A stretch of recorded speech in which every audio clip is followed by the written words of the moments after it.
Hello and welcome to a new episode of the CTO Show with Mehmet. My name is Mehmet, and as you know, in each episode, covered multiple topics from emerging tech and startups, entrepreneurship, and sometimes I also have subject matter experts in their field.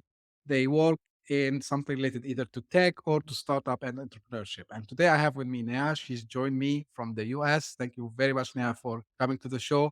First of all, can you just little bit tell us about yourself, what you do, and then we can start to take it from there.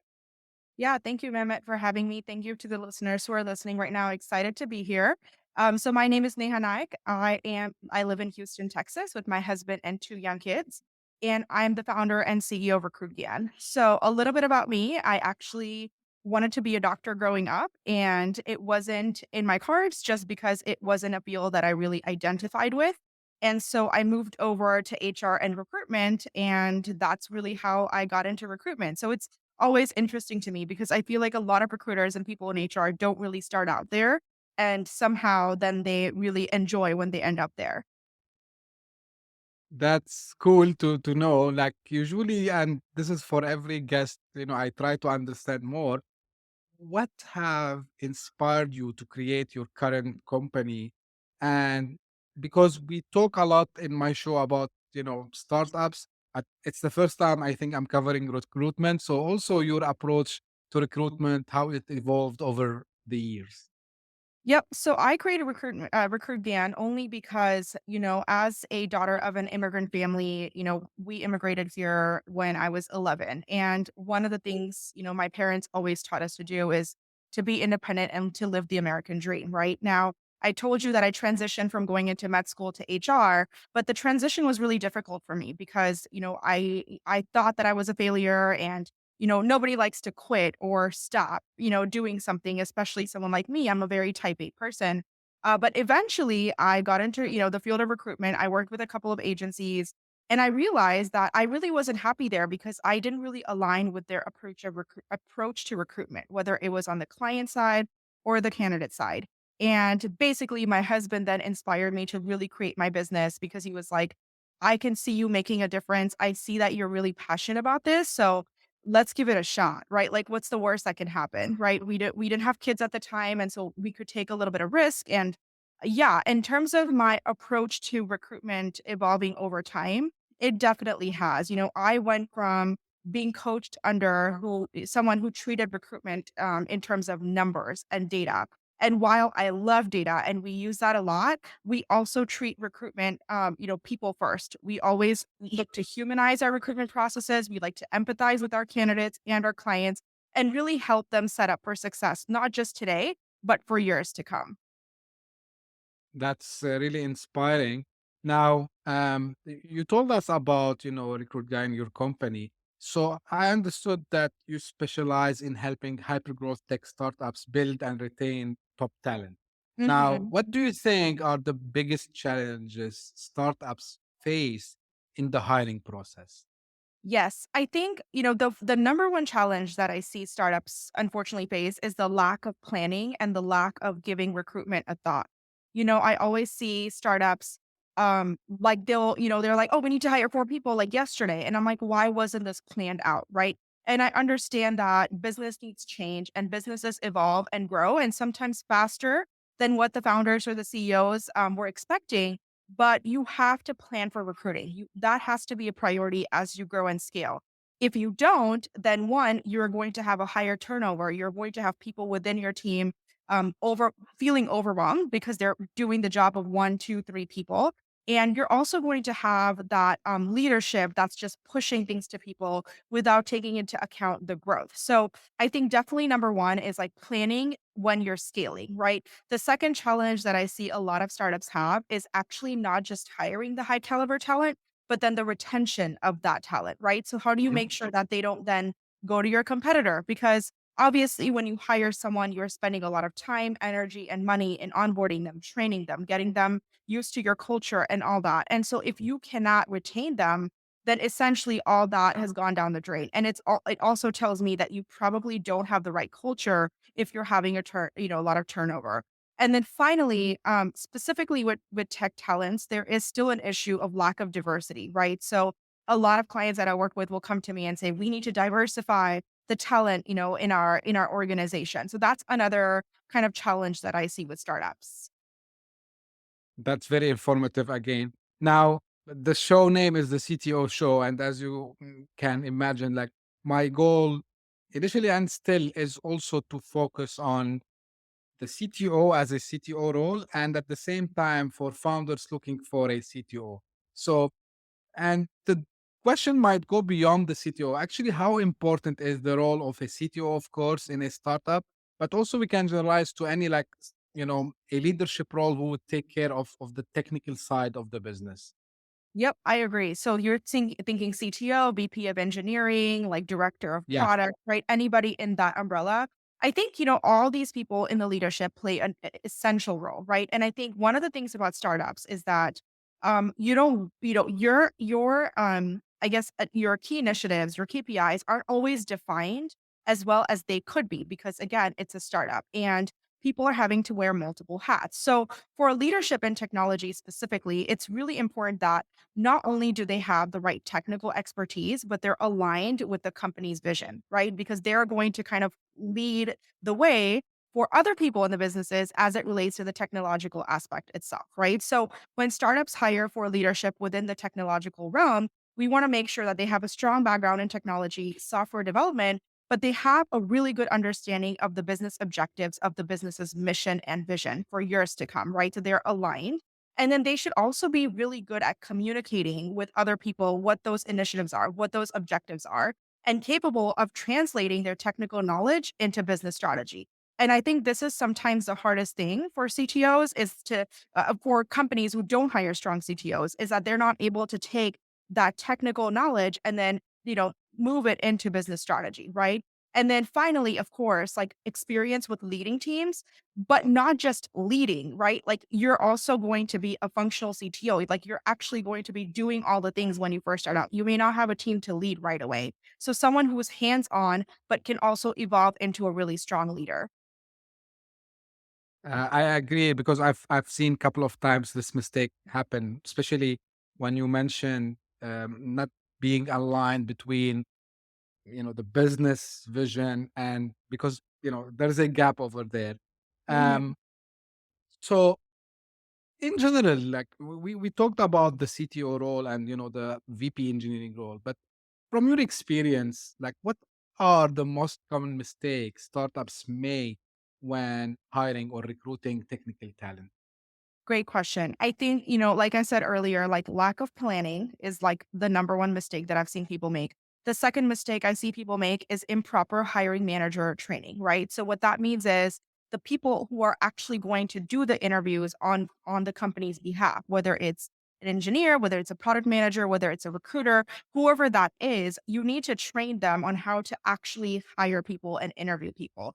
A lot of people assume that people know how to interview, but let me tell you, it's a skill, like, it's a skill that you need to learn. It's a skill where you need to be able to call out BS and tell who's authentic and who's not authentic, right?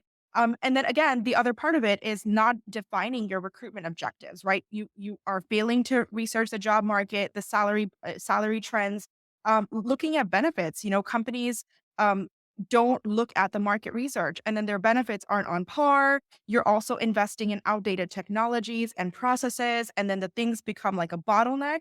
And ultimately, you are not able to hire people at the speed that you want, which in turn then overwhelms the team, right? Because that's critical. Like you want to be able to scale your team as quickly as you scale your business. And a lot of people miss that. And then finally, a lot of times I see technical teams overlook the soft skills, right? Like, and this is something that I advise my clients on all the time. Like, technical skills are important and I get it, but you want someone who's a doer, who can wear multiple hats, who's motivated, who's aligned with your mission and vision. And that's how you know that that person's going to stay with you and somebody that you can retain because they are well aligned with what you're trying to do as a business. Just on this one, do you think some of these mistakes lead later to what I know that there's the economy factor over there, but do you think these mistakes also are one of the factors for the massive layoffs we see in tech?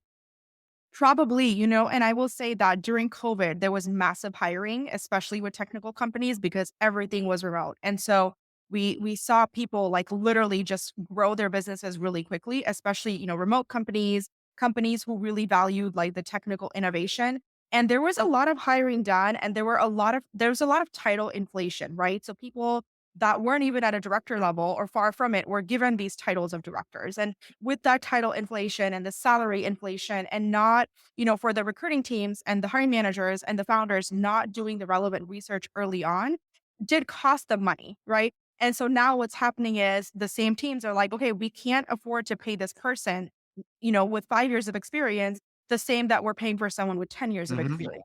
And so they have to let people go for that reason. So I definitely think there is a link there. And if companies had been strategic and planned and done it with a 20,000 foot view of what's coming, as opposed to doing things just to attract talent then and there, they would be in a much better place for sure. Yeah, I expected, really this answer from you. This is exactly what I wanted to hear, just because this was my opinion as well. But of course, hearing that from an expert like yourself, it's always like Yeah. make difference. So while I was, preparing for our episode, I've seen like some, I would say, systems or concepts. It's like the first impression system, the cohesive culture method, and compass leadership system. Like, if you can just a little bit highlight on these ones and how these methodologies contribute to a startup success. Yep. So I think, when I started my business, these are things that I saw were lacking in whether it was, with hiring teams, with agencies. So I created these systems because, and these pillars essentially, which is a base of my business. And this is the base that we expect all of our clients that we work with. We're very selective with who we take on because we really care about humanizing the recruitment process, right? And we talked about that earlier. So the first impression systems is really like the first impression that the candidate or the client gets, when they look at each other. So, for example, if someone reaches out to you on LinkedIn and you click at their profile, is it Mhm, updated? Job description there. Does the job description make sense? Is their mission and vision integrated in the job description? Is their website working? Is their social media active? Right? These are things that people care about now. Like people want to know that you are a legit company and you have a team, or if you don't, what your goals are to having a team and why you're hiring them. So that's really the first impression system, right?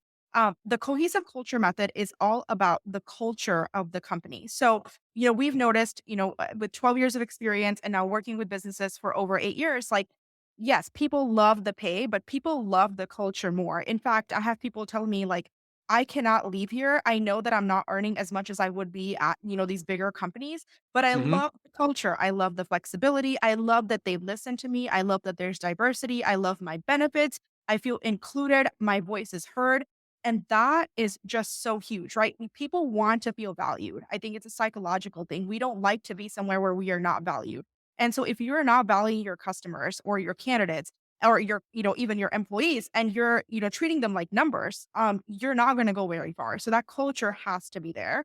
And then finally, the compass leadership system is all about how the leadership maps out the journey for the employee to get to the next step in their career, right? A lot of times I see like the scarcity mindset, right? Or the scarcity mindset, where, there's lack of training or there's lack of resources for the employees to get to the next level, whether it's a promotion, whether it's, getting an MBA or whatever that looks like. But the compass leadership system is where the employer really cares about the employee's holistic well-being, and they are the compass, right? They point them in the right direction where they can basically then say, like, if you do this and this and this, like, we can consider you for the promotion, and allow for them to do that. And I think that's again really critical as you scale your business, because these three things really just go back to the startup success, not just with business growth, but retention, right? And so you want your employees to stick around. You want them to send you referrals. You want them to grow with you. Very much resonating with what I'm hearing a lot from people around, like they start to say we look for people more than we look for a company or a salary, which Yeah. is makes sense, I would say. Now, back to the leadership role in startups and specifically, the CTO or VP engineering. So, um, like with your expertise, in recruitment and business, how can CTO or even like a VP of engineering contribute to building a strong team culture and help in retaining these talents in the organization? Yeah, I think the biggest thing that they need to do is just make sure that their company has a clear vision, mission, values, and goals, right? That they are able to then communicate with prospective employees and also current employees, right? CTOs also need to make sure that the work environment fosters collaboration, innovation, and autonomy. I think that's huge, right? And I think the other task that falls on the CTOs is to make sure that they're supporting employees with training and development. And I just kind of touched on that a little bit, creating a clear career path for employees and encouraging open communication and, put in milestones where they can do check-ins as often as possible, which then shows the employees that this person and this company is actually invested in me. They're providing me feedback. They're listening to my feedback. And then also like recognition, right? So whether it's individual contributors or manager, like recognition is again another one of those psychological triggers that's good for us. It makes us feel good when someone recognizes us for something, right? And so fostering all of those. And I think the final thing that, and I think this is really critical, is, CTOs should always be the pillars of innovation. So they should always guide and encourage innovative ideas. They should encourage innovative, like just research methodologies, anything that screams innovation, because ultimately their job is to just see what's out there and what can the company do to be more innovative and ultimately grow and scale and keep their customers happy. Yeah. Maybe the question is a continuation of what you are saying. Like, what other like tips you can give to CTOs, and like, let's say, technical leadership in specifically, because what I was hearing recently, especially in uh, tech startups, SaaS startups, the number one problem is attrition ratio. Like, I mean, people who doesn't even sometimes. I remember like a couple of years back, because I was working for a startup. Like, I remember numbers like where on average in the market, like less than 1 year, which is like really not Crazy. healthy, right? So, Mhm. like, what additional tips you can give here to CTOs Yes. and anyone in technical leadership role? I feel like a lot of times, especially the clients that I work with, there is this triage way of hiring, right? So what happens is they know that they need someone and they come up with this band-aid solution that's not a long-term fix. So what I'm trying to say is don't hire fast, hire right. And you will literally see your turnover rate go down when you are putting in the right processes in place to evaluate candidates on not just the technical skills, but their, just their social skills, their entrepreneurial skills, their visions, their goals.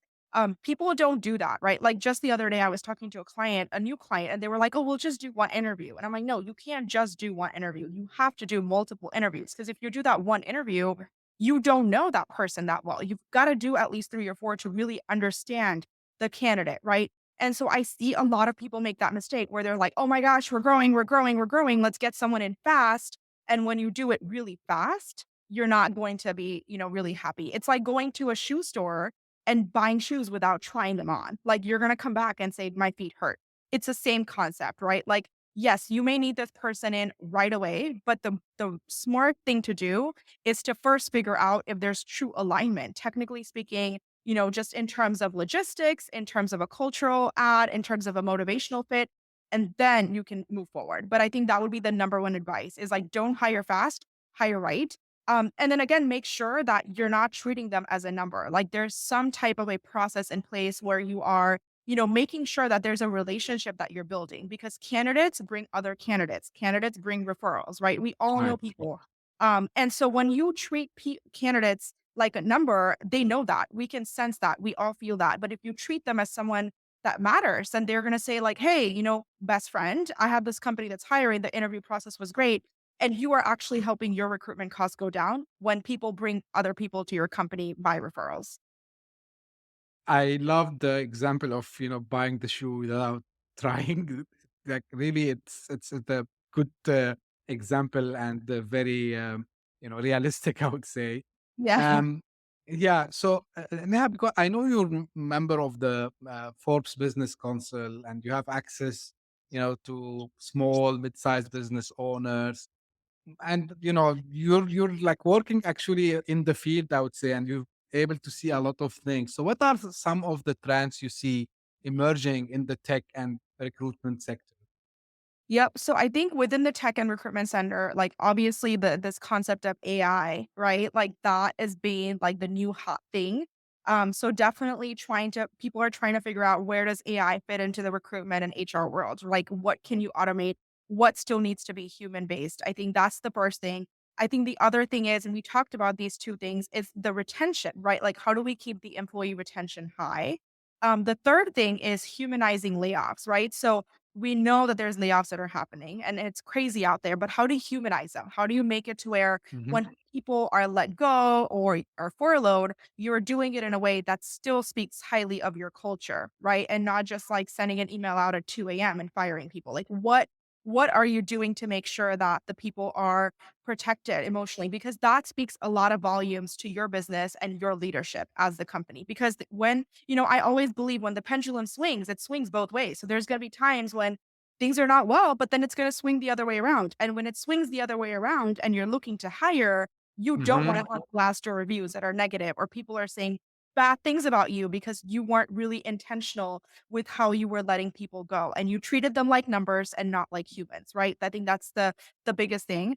And then the other thing that I want to end on a positive note here is that companies are still growing. So I know there's a lot of news out there with the recession, with the layoffs, but there's still technical companies who are building amazing, innovative, cool things and still hiring for high caliber talent. So I always look at the glass half full. And I always feel like, if you are talented and you have the right skills and you're willing to apply yourself, there's still people that are looking to hire you, right? So don't let the negativity of what's going on bog you down because there's always place for right people at the right companies. And I think that's really how it works. Love the positivity. And the question I'm going to ask you, and I'm sure you're going to answer in the positive way because you mentioned AI. Like, are you afraid that AI will replace, recruitment and recruiters? No, you know what? I'm actually not afraid. I'm actually really excited to use AI. I think what AI is going to do is it's going to get rid of the grunt work, so to speak. So it'll be really good at like reading resumes and, sending emails to candidates asking follow up questions. But I don't really think that a robot or AI can really truly deliver the value and the mission and the vision of an organization as a person can, right? So like anytime you want that human touch and companies that care about that human touch as being part of that recruitment process, AI is not going to be able to touch that. And I think, I don't really play this game of like the jobs, right? I feel like you have to evolve with technology. We saw this with the factories.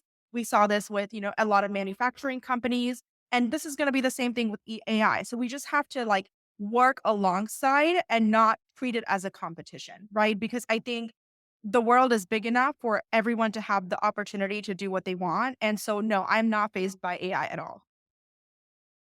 Like, I'm happy because I heard this question because I'm this side. But by the way, sometimes on the show, I have guests who thinks completely the opposite way, which I respect, of course. But Yeah. I'm telling everyone, AI, yes, it's replacing jobs. That's true, but that means we need to upskill ourselves so we can Like take it to the next level. And I believe recruitment and your line of business is not different than any other line of business, that we need to think how actually we leverage the technology to take it to the next phase. So really, I liked your way of answering this question. Finally, Neha, like, can you share any tips or recommendations? Because I know one of the main things we talked about the recruitment and what the CTO should look at and so on, but some recommendations for startups looking to scale their teams, right? mhm. So they feel now it's time. Yeah, we were like 10 people. Now we want to take it to the next level. So what are, the recommendations you can give for these startups looking to scale their teams effectively while maintaining their core values and culture?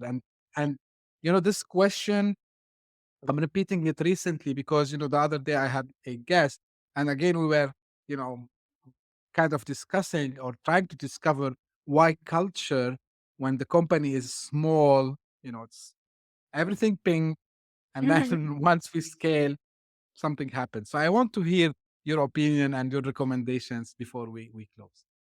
I think the biggest thing I say, and I say this to all my clients and I'll say it to you, is that I don't care how amazing your product or service is. If you don't have the right people, you are not going to go far because you're always going to be worried about hiring. Oh, they left. Oh, hiring. Oh, they left. Right. And so your energy, your money, all your bandwidth is going to be completely absorbed by that. And nobody wants that. So I always say put people first, put inclusion first, be honest and transparent. People like to know what's going on, the good, bad, and ugly. And as a co-founder, you might say, well, I don't really want them to know that our last month wasn't that good. But the thing is, the more honest and transparent you are with your employees or with candidates, you will build that rapport, you will build that trust, and you will build that relationship. And those relationships is what will get you to the next level in your business, right? It's not going to be how many clients you signed. It's not going to meet your revenue or how many investors are interested in you because you could have all the things. But again, if you don't have people, and that's why I'm in this business, right? Of people, you are not going to succeed. And I truly believe that. So, like I said, be honest, be transparent, put people first, put inclusion first, and you will never go wrong, no matter what you do. That's great, I would say, and I wish like really everyone adopt these advices and apply them. Uh, Anything like you wish that I asked because I'm doing this last question recently. Anything you want to say before we come to an end?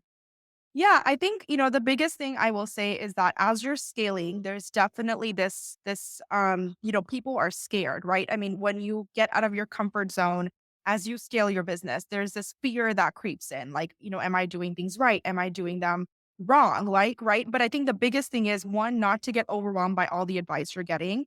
And then making sure that you're doing your due diligence and just being yourself as a business or a co-founder or a CTO, right? Be yourself, be authentic, and always put the mission and vision of the companies first. And you will literally attract the right talent towards you if you have all these things done right in the first place. So that's the only thing. But no, it was an absolute pleasure to be here today. Oh, that's my pleasure that you were with us today, Neha. And by the way, this is a series, and this is for people who are gonna be watching or listening. So this is a series because we are trying to put all the elements of a startup into a series of episodes. So we will be talking about today recruitment. Another day we'll be talking about scaling. Actually, we have some episodes already on scaling from sales perspective. So keep watching this space and you will see like more about it. Yeah, thank you very much for taking the time. I know you have a very busy schedule. And it was my pleasure to have you also on the show. And as we come close, as usual, I want to just remind everyone if you can just subscribe to the channel if you are watching this on YouTube. In case you are listening on a podcast platform, also don't forget to subscribe. And as usual, if you have a comment or a question about this episode or the show in general, please don't hesitate to get in touch with me directly by email, LinkedIn, or Twitter. And if you are interested even to come to the show as a guest, I will be more than happy to also discuss this with you.